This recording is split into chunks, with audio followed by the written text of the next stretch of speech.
주님이 복음을 전하시고 하나님 나라를 선포하심에 있어서 주님을 섬겼던 여인들에 대해서 말씀을 하고 있습니다. 예수님은 1절에 있는 말씀처럼 각 성과 마을을 두루 다니시면서 하나님 나라와 복음을 전하셨습니다. 때로는 병자를 고치시고 때로는 귀신을 내어 쫓으시면서 이 일을 하셨는데, 이 일에 있어서 제자들과 함께, 어떻게 보면 오늘 본문의 뉘앙스를 우리가 감지한다면 제자들과 동등한 비중이라고 할 수 있을 정도로 예수님을 섬긴 여인들이 있었습니다. 2절 하반절에 보면은 그 여인들의 이름이 나오는데, 7 귀신이 나간 막달라인 마리아와 헤롯의 청지기, 재산관리인입니다. 헤롯의 금고직이라고도 얘기할 수 있는데, 이 청지기인 구사의 아내 요한나와 수산나와 다른 여러 여인들이 예수님과 제자들을 섬겼다 그랬습니다. 여러분, 오늘 본문 1절의 말씀을 보시면 그 후에 예수께서 각 성과 마을에 두루 다니시면서 하나님의 나라를 선포하시고 그 복음을 전하실새 12 제자가 함께 하였고 그랬습니다.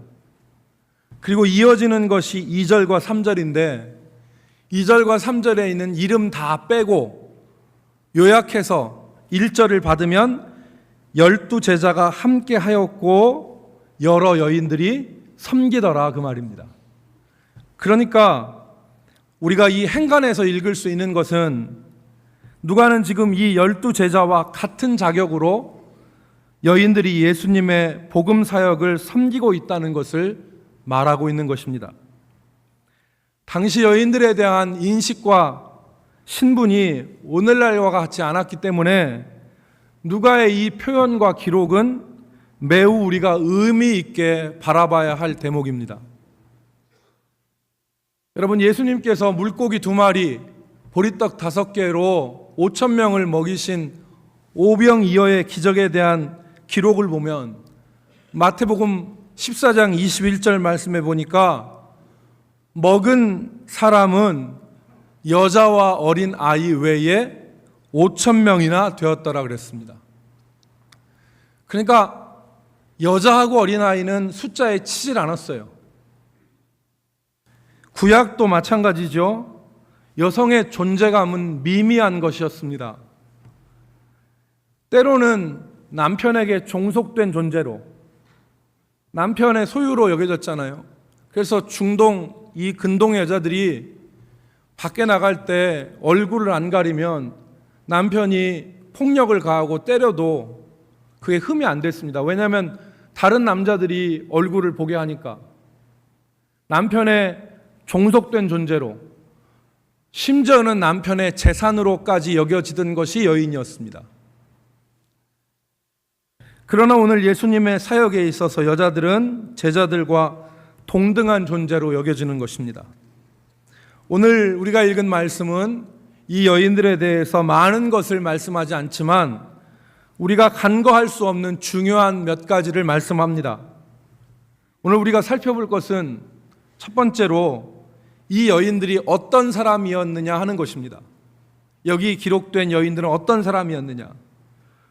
본문 2절에 보면 그것이 나오는데, 이 사람들이 예수님을 섬기기 전에는 어떤 사람들이었는가, 그들의 과거에 대해서 말하는데 2절과 3절 말씀에 보면, 2절에 보면 또한 악귀를 쫓아내심과 병 고치심을 받은 어떤 여자들, 곧 그리고 이름을 기록합니다. 그러니까 이 여인들은 귀신이 나갔거나 병 고침을 받은 사람들이었습니다. 여러분, 귀신 들렸다거나 병 들었다는 것은 그 삶이 평안하지 못한 것을 의미합니다. 귀신 들렸다는 것을 우리는 성경을 통해서 그 모습이 어떤 것인가를 알 수 있는데 양상이 조금씩 다릅니다. 하지만 같은 누가복음 8장에 나오는 거라사 지방에 귀신 들린 사람을 보면 이 사람은 어떤 형편에 있었느냐? 귀신 들리니까 옷을 입지 않았어요. 옷을 입지 않고 집에서 먹고 자고 하는 것이 아니라 무덤 사이에서 먹고 자고 했습니다. 그리고 소리를 지르고 쇠고랑과 쇠사슬로 이 사람을 묶어서 제어하려고 해도 쇠고랑과 쇠사슬이 소용이 없었어요. 그런 상태가 바로 귀신 들린 상태인데 막달라 마리아가 그랬단 말입니다. 귀신 들렸다. 그런데 이 귀신 들린 막달라 마리아를 뭐라고 얘기하면 7 귀신이 나간, 여기서 7 귀신이 나갔다는 말은 막달라 마리아 속에 7개의 귀신이 있었다, 이 표현이라기보다는 그 귀신 들린 정도가 매우 심각했다, 매우 심각하고 지독했다 하는 것을 의미하는 것입니다. 여인이기 때문에 프라이버시를 존중해서 구체적인 것을 쓰지 않았을 수 있을 것 같습니다. 그런데 거라사 지방에 있는 이 귀신 들린 사람의 형편이 이러한 것을 봤을 때 이 막달라 마리아의 형편은 아주 더 심각했을 것이다. 그런 상태에서 고침을 받은 것입니다. 나음을 받은 것이죠. 병도 마찬가지입니다. 연로의 혈루증 앓던 여인을 우리가 알고 있는데, 병이라고 하는 것은 그 사람의 재산을 다 허비하게 만듭니다. 몸도 마음도 피폐하게 만드는 게 병이죠. 그리고 자기뿐만이 아니라 가족 전체한테 고통을 가하는 것이 바로 이 병입니다. 이 여인들의 삶이 그러했다는 것입니다. 다 귀신 들리고 병들어서 고통받고 있었는데 예수님을 만났다는 겁니다. 이들이. 두 번째 우리가 생각할 것은 이 여인들이 예수님을 만난 이후에 어떠한 삶을 살았느냐 하는 것입니다. 3절 하반절에 보니까 이 여인들을 소개하고 이들이 무엇을 했는가를 기록을 했어요. 자기의 소유로 그들을 섬겼다 그랬습니다. 여기서 그들은 예수님과 제자들을 말합니다. 자기의 소유를 가지고 예수님과 제자들을 섬겼다. 특별히 헤롯의 청지기 구사의 아내 요한나, 이 사람의 재력은 일반적인 수준을 넘어섰을 겁니다. 여기서 헤롯은 갈릴리의 분봉왕 헤롯을 말하는데 그가 자기의 금고를 맡기는 거예요.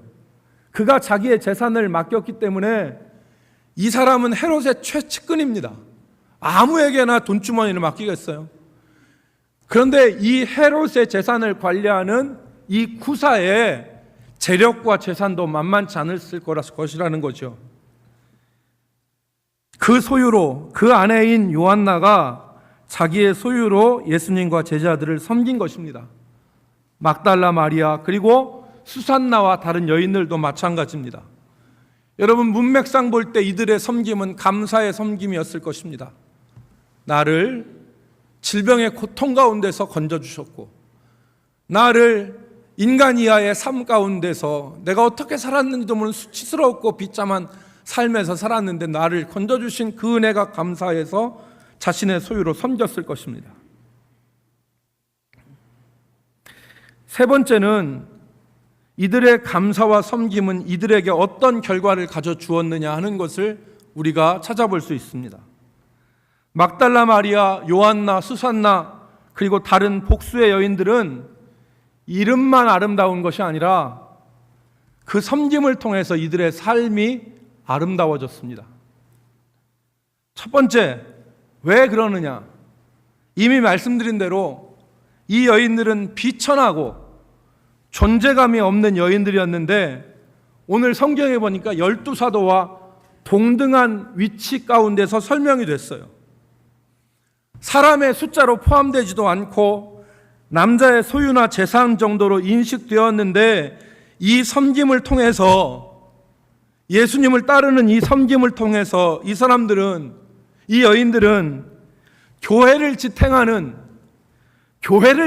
섬김의 사람으로 예수님의 협력자로서 살아가게 된 것입니다. 이 섬김이 이들의 삶을 복되고 아름답게 한 거죠. 두 번째, 막달라 마리아와 다른 여인들은 주님의 구원 역사의 산 증인이 되었어요. 여러분, 성경을 뒤에 읽다 보면 이 막달라 마리아와 여인들이 나옵니다. 그런데 이들이 어떤 일을 했습니까? 예수님이 십자가를 지셨을 때, 그들이 예수님의 사역을 하셨을 때는 예수님을 자기의 소유로 섬겼을 뿐만 아니라 예수님이 십자가를 지셨을 때는 울면서 곁을 지켰어요. 예수님이 십자가에 달려 돌아가실 때는 그것을 지켜보았습니다. 그리고 예수님의 향품, 장례를 위해서 향품을 마련하고 예수님이 부활하신 빈 무덤을 보고 마가복음 16장 9절 말씀에 보면은 예수님이 부활하셨고 나신 이후에 최초로 주님의 부활을 보이신 사람이 바로 막달라 마리아입니다. 그러니까 이 섬김을 통해서 막달라 마리아와 여인들은 주님의 구원 사역의 심장부를 바라본 거예요. 주님의 구원 사역의 심장부를. 주님이 십자가를 지시고 돌아가시고 장례 일어나고 부활하신 주님의 구원 역사의 심장부를 바라보는 구원 역사의 산 증인으로 이렇게 여인들이 살게 된 것입니다. 마지막으로 가장 중요한 것인데, 이들은 단순히 육체적인 질병에서 고침받고 귀신에서 노임받은 그 자유함을 단순히 얻은 것이 아니라 이 섬김으로 말미암아, 자신의 소유로 주님을 섬기고 주님을 따름으로 말미암아 영혼의 자유와 영혼의 구원을 얻었어요. 진실로 하나님께서 이들의 영혼을 복되게 해주신 것이죠. 그냥 병 고칠 수 있어요. 그냥 귀신 잠깐 나갈 수 있어요. 그리고서 자기의 육체대로 살 수 있습니다. 그런데 이 여인들은 그렇지 않았어요. 자신의 소유로 주님을 섬기고 주님을 따르니까 이들의 영혼이 참 믿음을 갖게 되고 참 구원을 받게 되는 은혜를 누리게 된 것입니다.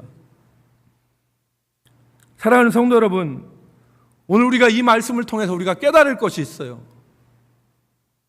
첫 번째, 우리가 이 말씀을 통해서 우리가 굳게 붙잡아야 될 것은 헌신에는 유익이 있다는 것입니다.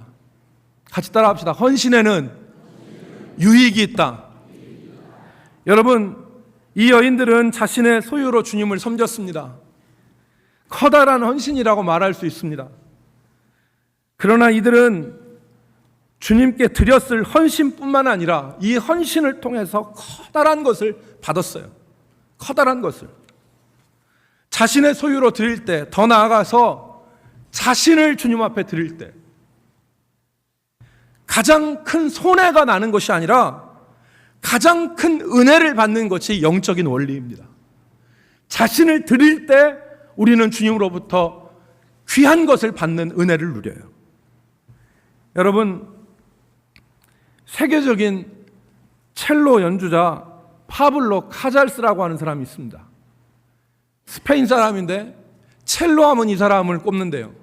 저는 음악을 잘 모르지만 우리 오늘 별이가 유학 가기 전에, 이제 8월 8일 날 유학 가는데 유학 가기 전에 하나님 앞에 바이올린으로 특성으로 하나님 앞에 영광을 돌렸는데, 파블로 카잘스라고 하는 사람이 스페인 사람인데 이 사람이 96세까지 살았답니다. 장수했는데 이 사람이 80세 생일에 자기 친척들, 자기 자손들 다 모아놓고 한 말이 있답니다. 나는 지난 40년 동안 아침에 일어나면 피아노 앞에 앉아 바흐의 곡 2곡을 쳤다, 연주했다. 그것은 피아노 연습이 아니었다. 그날의 시간을 하나님께 바친다는 헌신의 기도였다.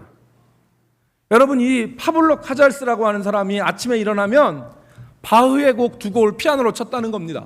그런데 이건 피아노 연습한 게 아니라 그날을 주님께, 하나님께 드린다고 하는 헌신의 마음을 드리는 기도였다는 거예요. 이 사람이 뭐라고 말을 얘기했냐면, 그 순간 나의 온 가족에게 축복이 임함을 느꼈고 이 아침 시간 나는 영원을 체험했고 끊임없이 부어지는 하나님의 기적을 실감했다. 그렇게 말했어요. 내가 하나님 앞에 내 자신을 드려서, 내가 하나님 앞에 내 자신을 드리면서 아침에 바흐의 곡 2곡을 하나님 앞에 드렸는데 이건 피아노 연습하는 게 아니라 내 하루의 삶을 주님께 드린다고 하는 헌신의 기도였는데, 이 기도를 드릴 때 하나님의 끊임없이 부어지는 은혜를 느꼈고 축복을 느꼈다는 겁니다. 사랑하는 성도 여러분, 이 헌신은 표면적으로는 자신을 드리고 자신의 소유가 없어지는 것 같이 보이지만 거기에는 놀라운 체험이 있고 놀라운 공급이 있습니다. 윌리엄 밀러라는 사람이 있었습니다. 이 윌리엄 밀러라는 사람은 어렸을 때 자기 아버지 공장에서 일을 하다가 손이 잘려 나갔어요. 그래서 한쪽 손이 없어요. 어렸을 때 친구들이 병신이라고 놀리고 그리고 욕하고 따돌리고 그랬는데, 이 윌리엄 밀러라는 사람이 곱게 잘 자랐어요. 왜냐하면 어렸을 때부터 자기가 성경을 읽고 성경을 옆에다 두고 성경을 읽고 바르게 잘 자랐어요. 그래서 자라서 이 사람이 튼튼한 두 다리로 무엇을 하게 됐냐면 우편 배달부를 했습니다. 그래서 우편 배달부를 했는데 한 손이 없지만 이 윌리엄 밀러가 배달하는 편지는 정확하고 신속했어요. 두 다리로. 그러면서 사람들에게 다 편지를 다 배달하고 나서 다시 성경을 읽고 그 뜨거운 마음에 이 사람이 기도를 했습니다. 하나님, 내가 이 성경을 나만 읽는 것이 아니라 다른 사람도 읽었으면 좋겠습니다. 내가 우편 배달하는 것도 배달하는 것인데 내가 성경 배달하는 일에 내 자신을 썼으면 좋겠습니다라고 기도를 하고, 기도하다가 이 사람이 어디를 찾아갔냐면 영국 성서공회를 찾아갔어요. 그래서 그때는 성경이 오늘날처럼 많지 않으니까 우리나라 선교 초기에도 매서인이라고 하는 사람, 권서인이라는 사람이 있었습니다. 성경을 파는 사람들인데 이걸 하겠다고 하니까 영국 성서공회에서 당신은 손이 하나 없는데 어떻게 성경을 팔겠습니까? 사람들에게 성경을 사시오 하면 이렇게 좀 줘야 되는데 한 손이 없는데 한 손 갖고 이렇게 하겠습니까? 당신 못합니다. 이 윌리엄 밀러가 간절하게 얘기하니까 영국 성서공회에서 마침내 이 사람의 그 간절한 마음을 알고 허락을 했습니다. 그리고 어디에다 배정을 했냐면 부둣가 노동자들이 일하는 곳에 성경을 팔 수 있도록 배정을 했어요. 처음에 손이 없는 윌리엄 밀러가 가서 성경을 파니까 사람들이 놀리고 때리기까지 했습니다. 그런데 이 윌리엄 밀러가 단순히 돈이 아니라 하나님의 말씀을 전하는 데 헌신하는 그 마음을 알고 사람들이 성경을 사기 시작했어요. 그리고 성경이 날개 돋친 듯이 팔리기 시작했습니다. 그래서 영국 성서공회에서 이 사람의 가능성을 보고 윌리엄 밀러를 어디로 보냈냐면 중국 선교사로 보내요. 중국에 가서 그 어려운 성조가 있는 중국어를 공부하고 중국 사람들에게도 성경을 팔았는데 이 일이 성공적으로 끝났습니다. 그런데 여기서 그치지 않고 윌리엄 밀러가 한자로 된 점자를 만들었어요. 맹인들을 위해서 한자로 된 점자를 만들어서 한자 점자의 성경을 보급했습니다. 그리고 맹인 학교를 세우고, 그래서 여러분, 두 팔이 있는 사람보다 두 손이 있는 사람보다 한 손밖에 없는 윌리엄 밀러가 더 많은 일들을 우리는 했음을 우리는 성경의 증거를 통해서, 역사의 증거를 통해서 알 수 있습니다. 여러분, 헌신하면, 하나님께 헌신하면 내 물질이 없어지고 내 소유가 없어지고 일방적으로 나에게 마이너스가 되는 것 같지만 그렇지 않습니다. 헌신할 때 우리는 하나님의 무한한 공급과 하나님의 놀라운 은혜를 체험하게 돼요. 여러분, 제가 성경을 한번 쭉 생각해 보았습니다. 설교를 준비하면서 가만히 성경을 봤더니 헌금 많이 한 사람이 누굴까? 하나님 앞에 자기 소유를 가지고 헌신하는 사람이 누굴까? 생각을 해봤어요. 그랬더니 가장 많이 한 사람인데 한 사람은 아마 다윗이 아닐까 생각해요. 다윗이 수많은 물질을 하나님 앞에 드렸어요. 여러분, 다윗에게 하나님께서 지혜를 주시고 용기를 주시고 하나님의 영감을 주셨어요. 여러분, 그 다음에 헌금 많이 하고 하나님 앞에 헌신한 사람이 누군가 봤더니 솔로몬이에요. 솔로몬이 즉위 초기에 1000번제를 드리잖아요. 어마어마한 거 아닙니까? 그때 하나님이 솔로몬에게 지혜를 주세요. 그때 하나님이 솔로몬에게 함께 하세요. 그런데 솔로몬의 말년에 가서 이방 여인들과 이방 우상들에게 솔로몬이 마음을 둘 때 성경에는 솔로몬이 하나님 앞에 드렸다는 얘기가 없어요. 여러분, 지혜가 충만한 사람이 누굴까? 여러분, 구약에 나오는 다니엘 아닙니까? 다니엘은 모든 바벨론의 지혜자와 박사들보다 10배나 더한 지식을 주셨어요.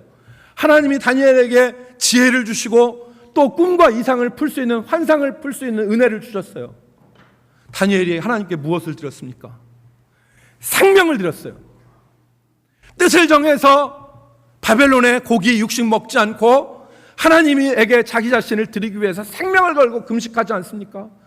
그리고 하루에 3번 하나님 앞에 기도할 때 하나님 앞에 자기의 목숨을 드리잖아요. 그러니까 하나님이 다니엘에게 물붓듯 은혜를 부어 주신 거예요. 여러분,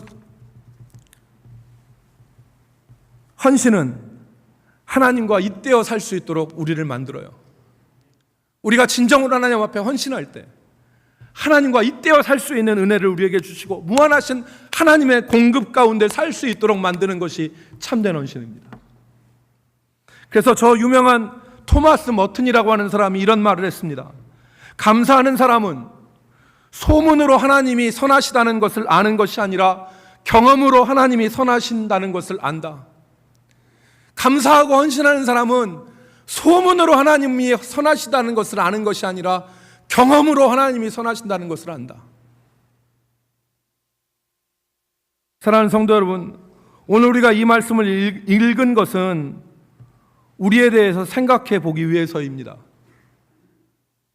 누군가 말했듯이 오늘날 우리 시대는 권위가 사라진 권위의 황혼기에, 권위의 공백기에 자아라고 하는 우상이 그 자리를 자리 잡고 앉아있는 시대를 우리가 살고 있습니다.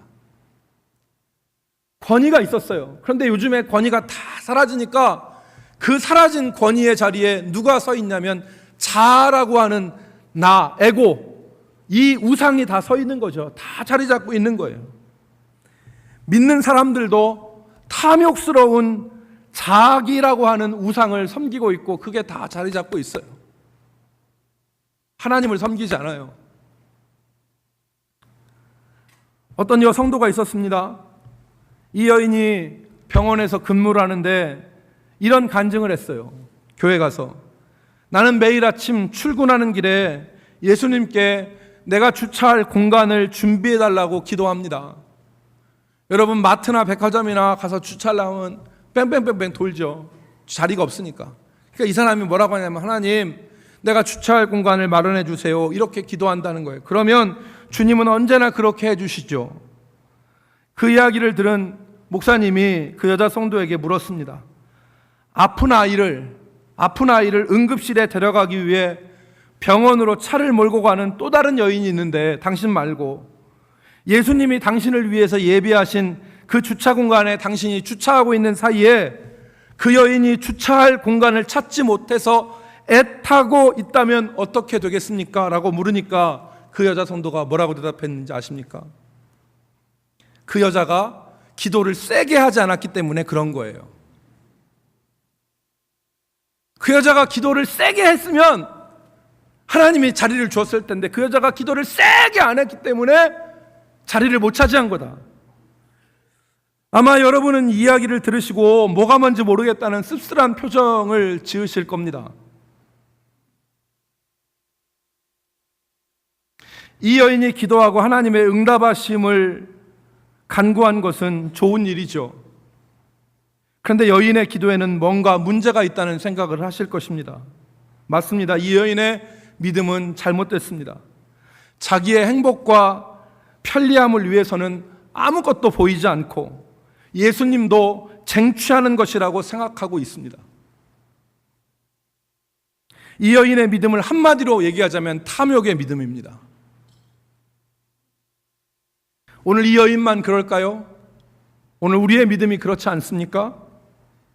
어느 미국 한 교회는 성도들을 향한 표어가 이런 표어라고 합니다. 당신을 위해서 예수님은 24시간 대기 중. 당신을 위해서 예수님은 24시간 대기 중에 있다.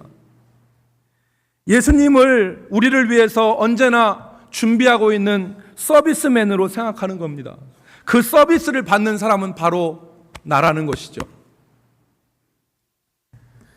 여러분, 이것이 바로 탐욕의 복음이고, 이 탐욕과 번영의 복음에는 영광을 받으실 주님은 안 계신 것입니다. 영광을 받을 나만이 존재하는 것이죠. 여러분, 우리는 어떤 사람입니까? 막달라 마리아와 병고침을 받은 여인들은 정말 비참한 가운데 있었고 고통 가운데 있었습니다. 우리는 어떤 사람입니까? 우리가 성경을 읽을 때 막달라 마리아와 병고침을 받은 사람들은 그렇게 헌신하는 것이 당연하지, 왜냐하면 큰 은혜를 받았으니까, 이렇게 우리는 생각합니다. 그런데 우리 자신을 생각해서는 그렇게 생각하지 않습니다. 왜요? 다 은혜를 잊어버렸기 때문에. 우리가 은혜 받은 것을 다 잊어버렸습니다. 내가 은혜 받은 것을 다 잊어버렸어요. 그래서 지금 내가 사는 것은 내 능력으로 사는 거고, 지금 내가 내 힘으로 사는 것이고, 하나님의 은혜를 기억하지 못해요. 베드로전서 2장 10절 말씀해 보니까, 너희가 전에는 백성이 아니더니 이제는 하나님의 백성이요, 전에는 긍휼을 얻지 못하였더니 이제는 긍휼을 얻은 자니라. 여러분, 우리는 전에 하나님 백성이 아니었고 전에는 긍휼을 알지 못했습니다. 그런데 놀라운 변화가 있었습니다. 주님이 우리를 건지시고 주님이 우리를 구원하여 주셨어요. 여러분, 지금 우리가 다 된 듯하고 우리가 뭔가 있는 것처럼 존귀한 사람처럼 이렇게 어깨 펴고 다니지만, 예수 믿었을 처음을 생각해 보십시오. 우리가 얼마나 비참한 상태에 있었고 얼마나 곤고한 상태에 있었습니까? 우리 마음속에 여유와 평안이 약간 없고 우리 마음속에 원망과 세상을 향한 불평과 불안만이 가득하지 않았습니까? 우리가 고통 가운데 신음하지 않았습니까? 그런데 주님이 우리를 능한 손으로 붙들어 주시지 않았습니까? 그래서 우리에게 평안을 주시고 우리에게 존귀함을 덧입혀 주셨는데, 마치 그 존귀함이 내가 가지고 있었던 것 마냥, 그 평안함이 내가 이미 누리고 있었던 것 마냥 오늘 우리는 그렇게 살아가고 있지 않습니까? 그 은혜가 커서 주님, 이 한 몸 주님을 위해서 드리겠다고 마음 먹고 주의 일을 위해서 헌신하지 않았습니까? 그런데 지금은 어떻게 삽니까? 몸을 사립니다. 가장 기본적인 헌신만 하면서, 그것도 이 핑계대고 저 핑계대고 이렇게 합리화하고 저렇게 합리화하면서 우리의 계산대로 봉사하고 헌신하지 않습니까? 여러분, 이것은 주님을 섬기는 신용만 내는 것입니다. 이 봉사의 핵심에는 주님에 대한 감사가 있는 것이 아니라 내 자신의 영광을 받기 위해서 나만 생각하는 것이죠. 사랑하는 성도 여러분, 주님에 대한 우리의 감사와 헌신을 살펴보기 바랍니다. 우리에게 감사가 없는 것은 주님에 대한 은혜를 잊어버렸기 때문이요, 우리에게 헌신이 사라지고 형식적이고 최소화되는 것은, 의무적으로 헌신하는 것은 주님에 대한 신뢰를 잃어버렸기 때문에 그렇습니다. 주님을 믿지 못하는 거예요. 내 삶을 책임지시고 나에게 은혜를 주실 주님을 믿지 못하는 거예요.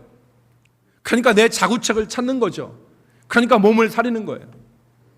여러분, 이 헌신과 이 믿음에는 하나님의 은혜가, 하나님의 공급과 하나님의 잇대어 사는 생명력이 없습니다. 나로 사는 거죠. 여러분, 이청준 씨가 쓴 낮은 대로 임하소서라는 소설의 실제 주인공은 안요한이라고 하는 목사님입니다. 이 안요한 목사님은 목사님 자녀로 자랐는데 자유롭게 자랐어요. 자유분방하게 자랐어요. 그리고 능력을 가지고 있었습니다. 옛날에 영어를 잘해서 카투샤에서 군대 생활을 하고 미 8군의 교관으로 근무하다가 미국으로 유학 갈 기회까지 얻었습니다. 그러니까 능력자죠. 그래서 이 사람이 결혼을 서둘러서 결혼하고 이제 유학 갈 준비를 하는데 30대 초반에 갑자기 눈이 멀게 되었습니다. 안 보이는 거예요. 장님이 되는 거예요. 아내도 자식을 버리고 자식도 자신을 버리고 다 버리고 남은 것은 자기 혼자밖에 없어서 이 사람이 행할 수 있는 것은 자살이었어요. 자살하려는 자살에 실패를 했습니다. 그러던 중에 이 사람이 주님을 만납니다. 주님을 만난 다음에 이 안요한이라는 사람이 제일 먼저 한 것은 장님이라고 하는 상황을 받아들이고 순종하는 것이었습니다. 나와 함께 하시는 하나님이 나에게 해로운 것을 주실 리 없다.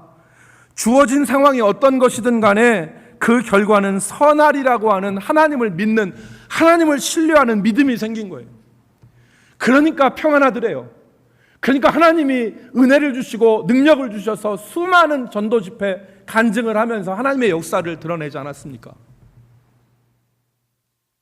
사랑하는 성도 여러분, 막달라 마리아가 만약에 병에서 고침을 받고 귀신에 나갔는데 귀신 나간 것만 기뻐하면서 자기 자신을 살고 자기 몸을 사리고 육신적으로 살았다면 성경에 뭐라고 기록되어 있습니까?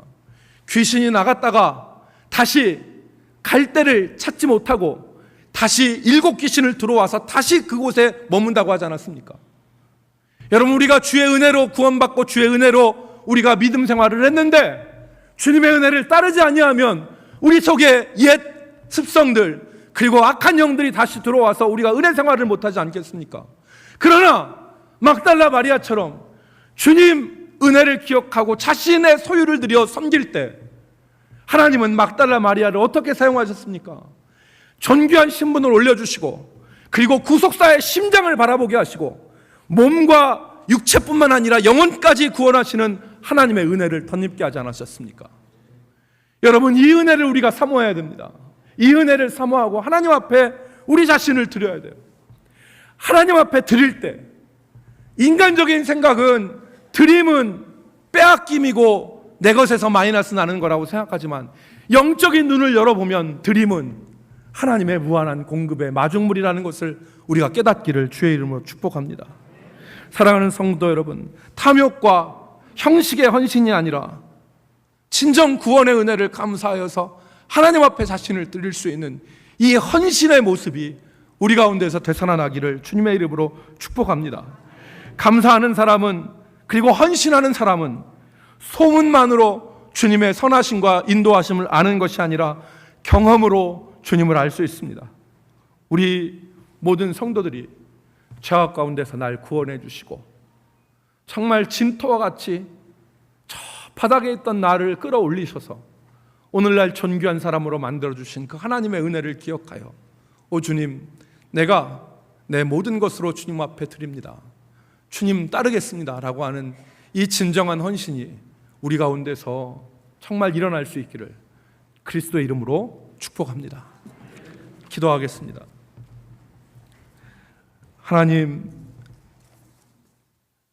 하나님의 은혜가 우리의 삶을 뒤덮었고 우리를 정말 진토와 같고 지푸라기와 같은 저 낮은 곳에서 존귀한 것으로 세워주셨는데 그것이 마치 내 본 모습이고 내가 가진 것인 양 그렇게 행세하며 처신하며 우리가 하나님에 대해서 아버지 하나님이여 뜨거운 마음을 갖지 못할 때 많이 있습니다. 아버지, 구원의 은혜를 기억하게 하시고 감사하게 하시고 오늘 막달라 마리아와 이 여인들처럼 자기의 소유로 주님을 섬기고 주님을 따름으로 정말 하나님께서 우리를 존귀한 자리에 세우시고 구속사의 심장부를 보게 하시고 그리고 하나님의 놀라운 구원의 역사를 진정으로 경험하는 우리 성도들이 되게 하여 주옵소서. 감사드리옵고 예수님의 이름으로 기도 올리옵나이다.